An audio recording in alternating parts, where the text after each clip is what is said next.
Welcome to the Grace Story Podcast, where we introduce you to interesting people and their inspiring stories. From Grace professors, current students, and distinguished alumni to special guests and speakers on our campus, you can meet new people and hear how they are impacting the world around them. This podcast is recorded and produced at Grace College and Seminary, located on the shores of Winona Lake in the great state of Indiana.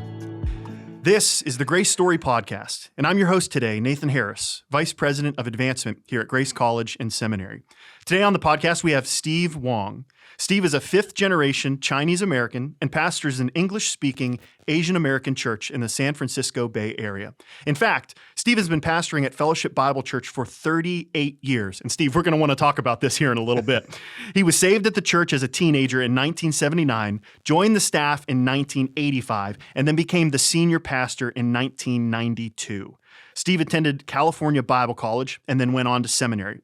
Steve is married to Daisy, and they have 4 daughters who love serving the Lord. Aside from family and pastoral ministries, Steve serves on the board of directors for Biblical Ministries Worldwide for the past 21 years, which supports around 500 missionaries around the world. He is on the board of directors for IFCA International for the past 7 years. He serves on a pastoral campus board for Chinese church youth camps, volunteers as a police chaplain for Belmont Police. And in his spare time, Steve has started a podcast with his young adult and music pastor to teach their church theology. It's called Tin Cup Theology. And over the last few days, I've listened to a handful of episodes and really appreciate how they want to show theology, how theology matters in the everyday life of Christians. Steve, welcome to the podcast. Great, thank you. So first, I want to jump in. I have so many questions that we could be asking you today, but why don't you tell us a little bit more about your conversion and your call to ministry? I was 17 years old. I had never been to church. And, my mom said she brought me when I was really little. I misbehaved and never brought me back. But I grew up in a non-Christian home. The youth sponsors at the church that I serve at invited me to a camp out. They invited another cousin. He was the good guy, so they thought he'd come, and I was the crazy one, and they didn't think I would come, but I came, and that's when I first heard about the gospel, and it was so intriguing to me. I spent the next 3 months asking all of those apologetic questions, and the church was so kind and gracious to try to answer to the best of their ability. 3 months in, the Sunday school teacher says, "Oh, Steve, you ready to trust Christ?" I had more questions. But there was no question in my mind that I was a sinner. There was no question that I couldn't save myself and that Christ did the work to accomplish my salvation. So when I trusted Christ, these are the most untheological words. I said, I'll give it a shot. I know that sounds totally goofy, but I truly trusted Christ as my Savior at that day. And I was about 17 years old. And a year later, the Lord called me to ministry. And what did that call look like for you? I mean, you became a Christian at a young age, really did not come out of a Christian family or background. Did you just start wrestling, man, I love the Lord, I want to serve him? Or, did you have somebody affirm it in your life, call you to it, and you kind of wanted to run? What did your call look like? Yes, I just I got involved in serving in so many different ways. I just loved serving the Lord. I knew that's what I wanted to do and pursue. I mean, I didn't know if I would be a teacher or a pastor, but I just knew I just wanted to serve the Lord. And so I talked to my pastor about that, and so he directed me towards eventually a Bible college. And but it was early on. I had that passion. My dad really fought against me going into the ministry. He threatened to kick me out of the house, and it was a shameful thing, for me to become a pastor. So it was something that I really had to be convinced of to go into at the risk of being kicked out of the family. Yeah. So it sounds like your call to ministry wasn't just like a haphazard decision of like, oh, this is something I could do. I mean, you had to really weigh out the family dynamics and everything that went along with that. So I appreciate it. And I hope our listeners are encouraged to hear that, to pursue the Lord's calling faithfully.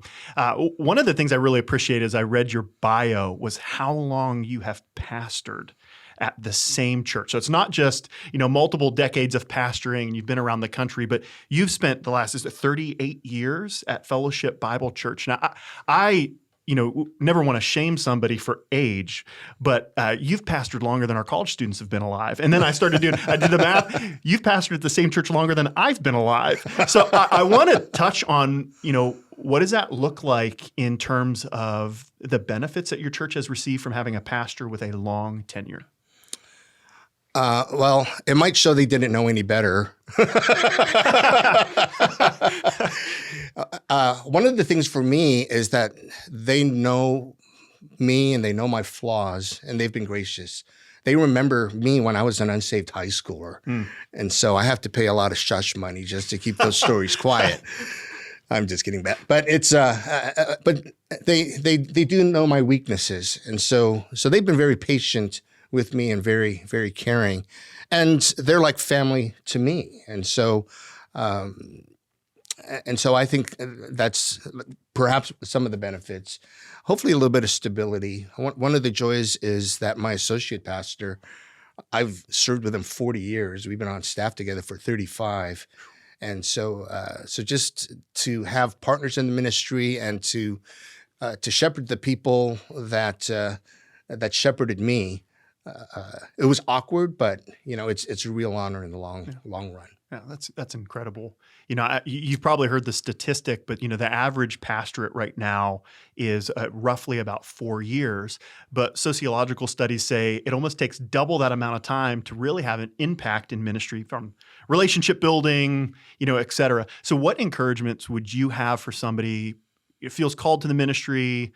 What encouragements would you have for pursue long-term ministry in the same place? Number one is to really love your people. And when you love them, they're your family and you don't want to be away from them. I think secondly is really pursue peace with all people. And just there's some controversy you just can't avoid, and there's doctrinal heresies you must divide from, but in every way that you can, you just try to make sure you pick your battles. Yeah. And I think early on in my ministry, I made mountain out of molehills. And I think later on, you just kind of realize those aren't the things I really need to fight over. Yeah. And try to choose my battles more wisely. Yeah. I really appreciate one of the first things you said in answering that question was love your people, or love your people well. And as your tenure has progressed at the church, how have you seen yourself grow in loving them? 'Cause I remember one time I had a mentor tell me ministry would be great if it weren't for the people. And and he said it tongue in cheek. It's a joke, but there's somewhat of a reality of when you're pastoring, you're always on. You're always answering the questions. You're in the muck and mire of everything. And of course, there's joys. But how have you seen yourself grow and love your people well? I think part of it is to really get involved and care about some of their deepest hurts and the things they go through in life. And that if I'm walking the journey of life with them, they're walking it with me. And so there's really it's a symbiotic relationship that I'll try to bless them, and they are definitely a blessing to me. We'll go through some of the hardships from birth to death together, and I think that's part of it is having that depth of intimacy. Yeah, that's a good word. That's good. We're sitting in Winona Lake, Indiana. You're pastoring. You've lived in the San Francisco Bay Area for decades. Two very similar places, from climate to people. Clearly kidding. Yes. Completely different demographics. We were looking at your church, and one of the questions that came up as we were talking as a staff is, what are some of the benefits or challenges you see in pastoring your church where it's at, and then also just the uniqueness of your church being an English-speaking Asian American church. So what's it like on the West Coast, and what's it like pastoring your people? Yes, the area of San Francisco is tremendously liberal, and the attack can come from just where you stand on moral issues, political issues, and they might be okay with you being a Christian, but depending on your position on marriage, or gender, or politics, those things can be real hot buttons. And so we had somebody in a members class ask, what are the most controversial issues our church is dealing with? And I said, well, I think number one, politics. I think we are a purple church, and that's going to happen in California. Yeah. Our church is a polling place, and so they do the elections there, and it's amazing how liberal our town is. And so it's trying to show love to a community that's lost. Trying not to be offensive in the way that we promote ourselves, but to give us the opportunity to share the gospel through love and through service, and not trying to be an offense. That's why I joined the police chaplaincy, just so I can help serve in the community. And I'm trying to show the community that I'm there for them, and we want to be there for the community, rather than trying to be in your face about our proclivities. And so that's one of the challenges. They will tear you apart if they don't like you, and it's very, very vicious, and so it's just if we're going to have to get into a battle, that it be about the gospel, and it'd be about the scriptures, and then not be about secondary issues. Yeah. That's a wise word to always be thinking the level of importance in which we are placing topics in which we will discuss, debate, and divide over. Yeah. Great. Now, Steve, you clearly care about ministry and missions. So you've been serving on the board of Biblical Ministries Worldwide for the last 21 years. That really means that you've seen God work in some incredible ways through missions organizations. How has serving on a missions board or a missions organization impacted the way that you pastor? That's it's given me a greater global sense of how God loves the world. Being born and raised 5 generations in the Bay Area and in the San Francisco area, I can be very myopic about how I see life and how I see Christianity and how I see faith. I can look at it through an Asian American culture, which is different than even a lot of other sectors here in America. And Biblical Ministries has intentionally put us in different parts of the world so we could see what our missionaries are doing and the difficulties of their ministry on the field. And they want us to be hands-on so that we're not a board that sits in a little room making decisions for them, never knowing what they're going through, but that we can go out and be a servant to them, see how we could serve them, but seeing what they're doing head on. And so it has given me a greater global perspective of how God loves the world, and that the way that we do things at our church and the way we do things in our city or in our culture, it's not the only way, and God's a lot bigger than that. Yeah. It's missions organizations give us all a worldwide perspective, that it's outside of just our concentric circle of where we live, and encourage us to look beyond. I love that. Steve, you wear a lot of hats. I read through your bio, and I hope everybody listening heard all the different things that you're doing, not just from your family ministry of being a husband and a father, but you're pastoring a church, you're serving on multiple boards, you're working in missions, evangelism, et cetera. My mind is spinning on how you keep yourself organized on a day-to-day basis. So, one of the questions we want to know is, would you share with us 1 or 2 secrets you have for keeping your life organized and effective? I am living chaos. I have attention issues. I am easily distracted, squirrel, and so I don't know if I can provide that answer for you, except I have a very organized wife that helps me to know what's going on, and I credit her tremendously. A Google Calendar that sometimes I look at, and a church staff that is par excellent and to work with. But otherwise, I'm living chaos. Yeah. Living Chaos needs to surround themselves with people who can keep things organized. So you're a wise man, Steve, for recognizing the weaknesses and strengths in which the Lord has provided you. We're going to offer one of our listeners who comments on our YouTube page, our YouTube video, with one of their favorite organizational hacks, whether that's an app they're using or methods that they're using. We all want to know how to bring some type of order to the chaos that we have in our lives. So if you share it, you might win a mug. I want to talk about tin cup theology. I love it. I've listened to 3 or 4 episodes now over the last couple of days. I'm really have enjoyed it, and I have a couple of questions about it. Sure. Where did the name come from?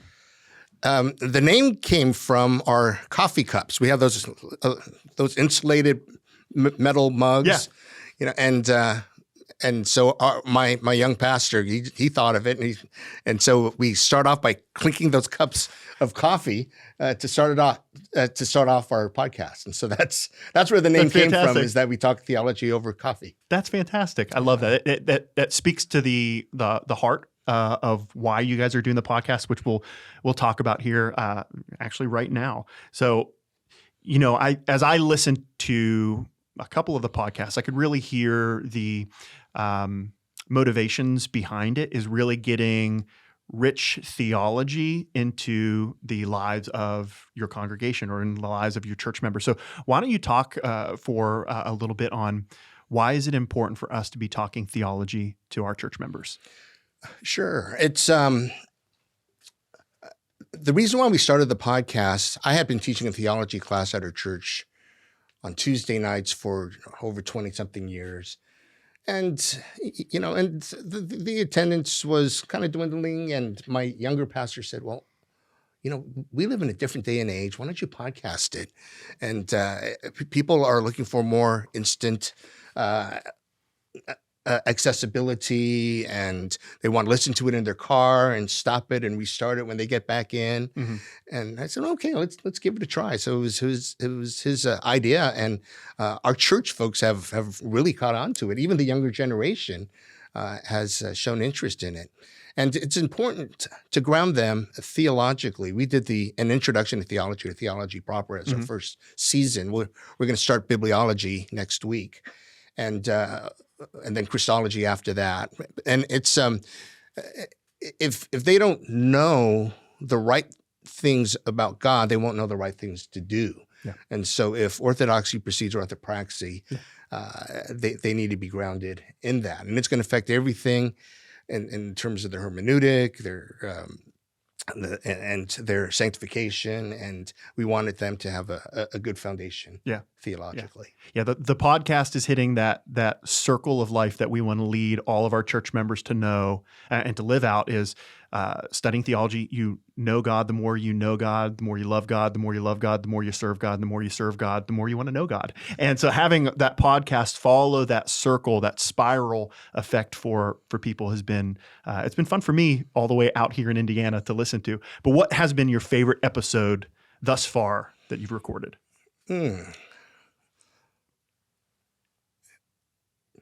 Maybe the one where we talked about atheism, and another one where we talked about science, and trying to understand how God is the creator, and how theology leads us to science, because we want to know what the creator created and how he created it. Yeah. And that even the modern science movement was founded by theologians. Calvin cast people into knowing the universe better because of who God is. And I think that was one of my favorite podcasts, of just having a lot of engineers and scientists and medical professionals at our church.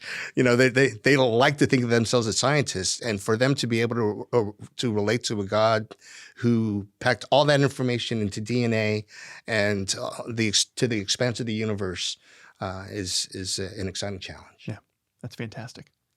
Now, one last question for you before we close out here. How can people keep up with what you're doing, contact you, reach out if they have any questions for you?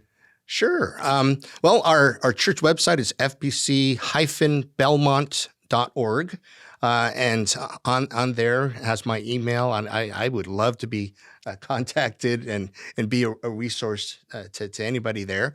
And that's where our podcast can be found. And, we're teaching through the Gospel of Luke, and we have a bunch of other things there that can be a helpful resource. Not as good as what other churches do, but we're trying. Faithfully, pursuing faithfulness. Steve, we're so grateful that you've joined us here today. You're in chapel, grateful for you to be on the podcast, and so excited for what you're doing and your church is doing out on the West Coast. And we hope and pray that we can continue to stay in contact with you. Thank you to everyone for listening to the Grace Story podcast. Thanks to Rick and Avery for their work in producing this podcast. Do us a favor and like, comment, subscribe, and share this podcast so others can discover us and be inspired as well. Do you have any questions, comments, or jokes you'd like to share with us? We want to hear from you. You can email us at podcast@grace.edu. And until next time, live your best grace story today. Thank you.